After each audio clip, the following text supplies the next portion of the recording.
Today जी के programme में आपका स्वागत है। कल के अभ्यास प्रश्न की बात करते हैं। हाल ही में किस कंपनी ने भारत का पहला homeopathy health care mobile application launch किया? डॉक्टर ब्रांड, बाहिला, एसबीएल, हैसलैब। इस प्रश्न का सही उत्तर है हैसलैब। विश्लेषण की बात करते हैं। हाल ही में हैसलैब कंपनी ने भारत का पहला homeopathy health care mobile application launch किया है। ये मोबाइल एप्लीकेशन होम्योपैथी द्वारा स्वास्थ्य देखभाल की अवधारणा पर आधारित है। हैसलैब एक जीएसपी प्रणाली की कंपनी है जिसकी स्थापना 1962 में की गई। हैसलैब अपनी tagline live life without side effects के आधार पर ही व्यक्तिगत स्वास्थ्य सामग्री और टेलीमेडिसिन समर्थन के साथ जनता की सेवा करने के लिए कार्यरत है। तो इस प्रकार इस अभ्यास प्रश्न का सही उत्तर हैसलैब है। आज की पहले प्रश्न की बात करते हैं।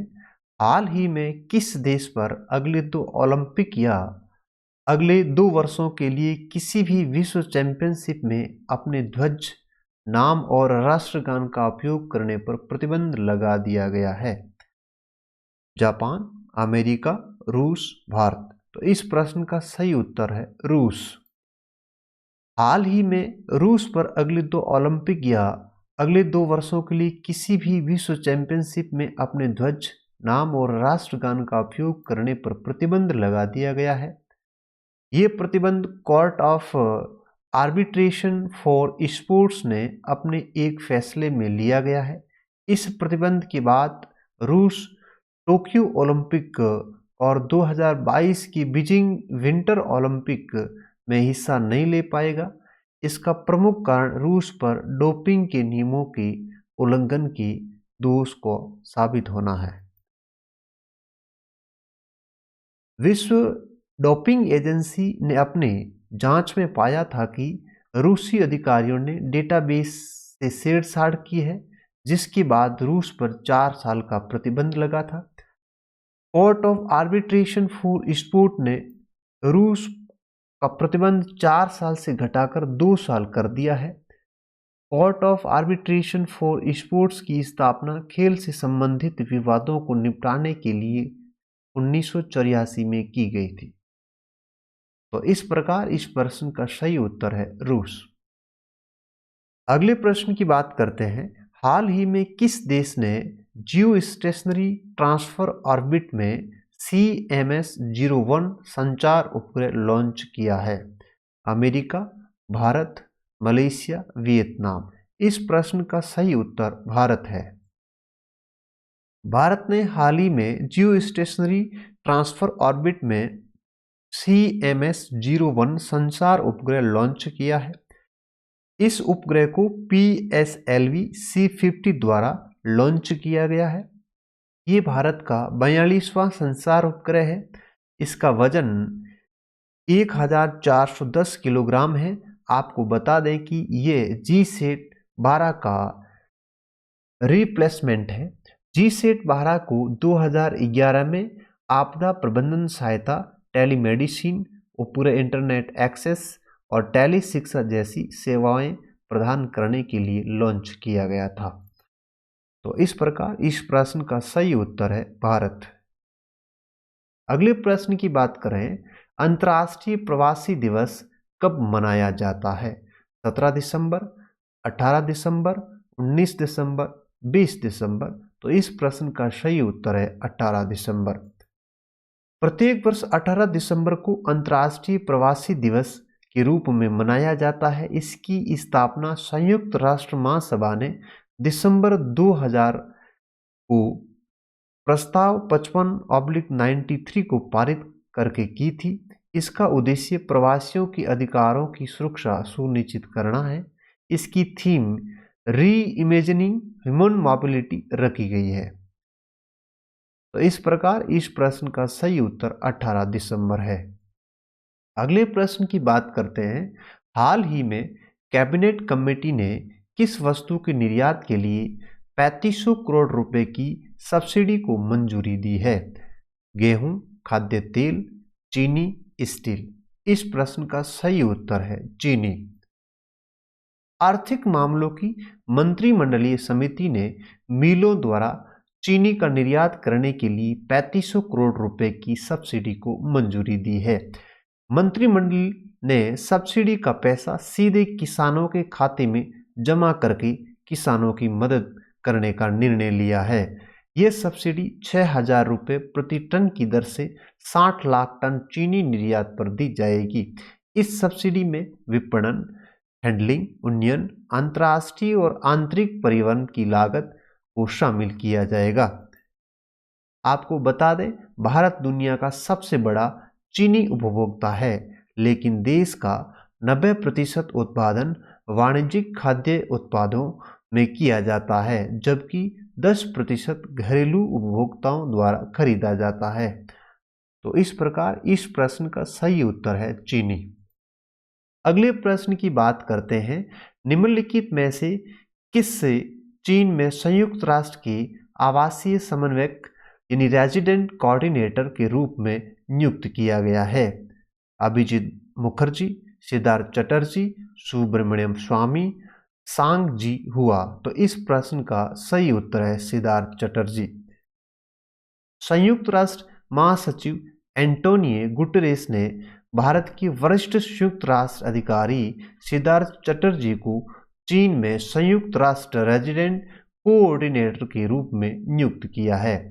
रेजिडेंट कोऑर्डिनेटर देश की स्तर पर विकास के लिए संयुक्त राष्ट्र महासचिव के प्रतिनिधि होते हैं। सिद्धार्थ चटर्जी को अंतर्राष्ट्रीय सहयोग, मानवीय साझेदारी और शांति और सुरक्षा के क्षेत्र में कई वर्षों का अनुभव है। इससे पहले सिद्धार्थ चटर्जी ने केन्या में संयुक्त राष्ट्र के रेजिडेंट कोऑर्डिनेटर के तौर पर काम किया है। तो इस प्रकार इस प्रश्न का सही उत्तर है सिद्धार्थ चटर्जी। अगले प्रश्न की बात करते हैं। हाल ही में आर्थिक मामलों की मंत्रिमंडलीय समिति ने north eastern region power system improvement project के संशोधित लागत अनुमान को मंजूरी दी है। ये योजना किस मंत्रालय के अधीन है? ग्रामीण विकास मंत्रालय, नवीन एवं नवीकरणीय ऊर्जा मंत्रालय, विद्युत मंत्रालय, रक्षा मंत्रालय। तो इस प्रश्न का सही उत्तर है विद्युत मंत्रालय। आर्थिक मामलों की मंत्रिमंडलीय समिति ने हाल ही में north eastern region power system improvement project के संशोधित लागत अनुमान को मंजूरी दी है। उत्तर पूर्वी क्षेत्र विद्युत प्रणाली सुधार परियोजना विद्युत मंत्रालय के तहत एक केंद्रीय योजना है। इसे 2014 में शुरू किया गया था। इसे पावर ग्रिड द्वारा लागू किया जाता है, जो बिजली मंत्रालय के तहत एक सार्वजनिक उपक्रम है। यह विश्व बैंक और भारत सरकार द्वारा 50-50 के आधार पर वित्त पोषित है। समता निर्माण घटक पूरी तरह से भारत सरकार द्वारा वित्त पोषित है। इस परियोजना का उद्देश्य अंतर राज्य संचरण और वितरण बुनियादी ढांचे को मजबूत करके पूर्वोत्तर क्षेत्र का आर्थिक विकास करना है। तो इस प्रकार इस प्रश्न का सही उत्तर है विद्युत मंत्रालय। अगले प्रश्न की बात करते हैं। खबरों में रहा ज्वालामुखी माउंट एटना किस देश में स्थित है? जापान, इटली, चीन, क्यूबा। तो इस प्रश्न का सही उत्तर है इटली। हाल ही में इटली की माउंट एटना ज्वालामुखी में विस्फोट की घटना सामने आई है। इस ज्वालामुखी से निकलने वाला लावा और धूल का गुब्बार मीलों दूर से दृश्यमान है। इस विस्फोट से पहले सिसिली द्वीप पर 2.7 की तीव्रता का भूकंप दर्ज किया गया था। ये ज्वालामुखी सिसिली द्वीप पर स्थित है। इस ज्वालामुखी में अक्सर विस्फोट देखे जाते हैं। इसका कारण ये है, ये ज्वालामुखी अफ्रीकन और यूरेशियन प्लेट के बीच स्थित है। आपको बता दें कि ये एक सक्रिय ज्वालामुखी है। ये ज्वालामुखी 3,326 मीटर की ऊंचाई पर स्थित है। ये इटली के सबसे ऊंचे पर्वतों में से एक है। तो इस प्रकार इस प्रश्न का सही उत्तर है इटली। अगले प्रश्न की बात करते हैं। हाल ही में किस राज्य में स्थित नेहरू जूलॉजिकल पार्क को ISO 9001/2015 सर्टिफिकेशन प्रदान किया गया है? तमिलनाडु, केरल, उत्तर प्रदेश, तेलंगाना। इस प्रश्न का सही उत्तर तेलंगाना है।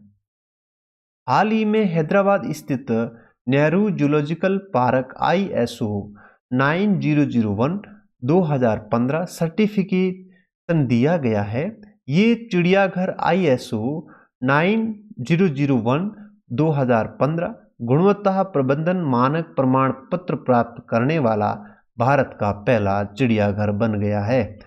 ये प्रमाणीकरण के द्वारा मूल्यांकन HYM इंटरनेशनल सर्टिफिकेशंस ISCB द्वारा किया गया था। इस चिड़ियाघर को ये प्रमाणीकरण स्वच्छता, खाद्य प्रसंस्करण, चिड़ियाघर अस्पताल, पशु देखभाल, पशु प्रजनन, स्वच्छता, रखरखाव इत्यादि मानकों के लिए दिया गया है। तो इस प्रकार इस प्रश्न का सही उत्तर तेलंगाना है। अगले प्रश्न की बात करते हैं। खेल मंत्रालय ने हाल ही में किसी एक प्रतिस्पर्धी खेल के रूप में औपचारिक मान्यता देने की घोषणा की है? कैरम, लूडो, योगासन, खो-खो। तो इस प्रश्न का सही उत्तर योगासन है। आयुष मंत्रालय और युवा कार्यक्रम एवं खेल मंत्रालय ने योगासन को एक प्रतिस्पर्धी खेल के रूप में औपचारिक मान्यता देने की घोषणा की है। योगासन को खेलों के रूप में मान्यता मिलने से ये प्रतिस्पर्धी होगा, जिससे दुनिया भर के लोगों में योग के प्रति रुचि बढ़ेगी।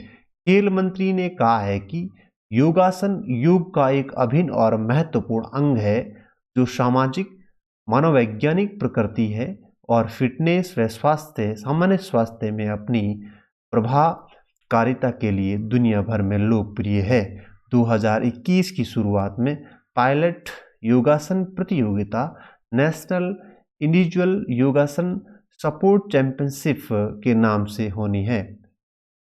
निम्नलिखित कदम या गतिविधि योगासन खेल के भविष्य के रोडमैप और विकास का हिस्सा बनेगी। योगासन खेल की प्रतियोगिताओं, प्रतिस्पर्धाओं और कार्यक्रमों का एक वर्षीय कैलेंडर जारी करना, प्रतियोगिताओं के लिए एक स्वचालित स्कोरिंग प्रणाली का विकास करना, कोच, रेफरी, जजों और प्रतियोगिताओं के निवेशकों के रूप में पाठ्यक्रम, खिलाड़ियों के लिए कोचिंग कैंप, योग आसनों के लिए एक लीग का उद्घाटन, जिससे इन खेलों के खिलाड़ियों के लिए बेहतर कैरियर और सामाजिक स्थिति विशेषज्ञों की उपलब्धता सुनिश्चित की जा सके। योगासन को राष्ट्रीय खेलों, खेलो इंडिया और अंतर्राष्ट्रीय खेल आयोजन में खेल प्रतिस्पर्धा के रूप में प्रस्तुत करना, योगासन खिलाड़ियों के लिए नौकरी के अवसर पैदा करने के लिए नए कदम उठाना। इस प्रकार इस प्रश्न का सही उत्तर है योगासन। अगले प्रश्न की बात करते हैं। हाल ही में भारतीय नौसेना और इंडोनेशियाई नौसेना के बीच भारत इंडोनेशिया समन्वित गश्ती का कौन सा संस्करण आयोजित किया गया है? 34वां, 35वां, 36वां, 37वां। इस प्रश्न का सही उत्तर है 35वां। भारतीय नौसेना और इंडोनेशियाई नौसेना के बीच भारत इंडोनेशिया समन्वित गश्ती का 35वां संस्करण आयोजित किया गया है। भारत सरकार के विजन सागर यानी security and growth for all in the region के अंतर्गत भारतीय नौसेना हिंद महासागर क्षेत्र में स्थित देशों के साथ समन्वित गश्ती, EEZD सर्विलांस में सहयोग, पैसेज एक्सरसाइज एंड द्विपक्षीय बहुपक्षीय अभ्यास में सहयोग के लिए क्षेत्रीय समुद्री सुरक्षा बढ़ाने की दिशा में लगातार काम कर रही है। ऐसे कॉरपोरेट के जरिए नौसेनाओं के बीच एक समझदारी और कानूनी ढांचा विकसित होता है। इसे अवैध गैर कानूनी कामों को रोकने, मादक पदार्थों की तस्करी, समुद्री आतंकवाद, सशस्त्र और समुद्री डकैती को रोकने में मदद मिलती है। तो इस प्रकार इस प्रश्न का सही उत्तर है 35वां। आज के अभ्यास प्रश्न की बात करते हैं। गैर बासमती चावल के लिए उत्तर प्रदेश का कौन सा जिला धान के कटोरे के रूप में प्रसिद्ध है? कुशीनगर, ललितपुर, महोबा और चंदौली। आज के इस अभ्यास प्रश्न का सही उत्तर आप कमेंट बॉक्स में कमेंट करके जरूर बताइए और फिर कल हाजिर होते हैं अगले क्वेश्चन के साथ। Thank you.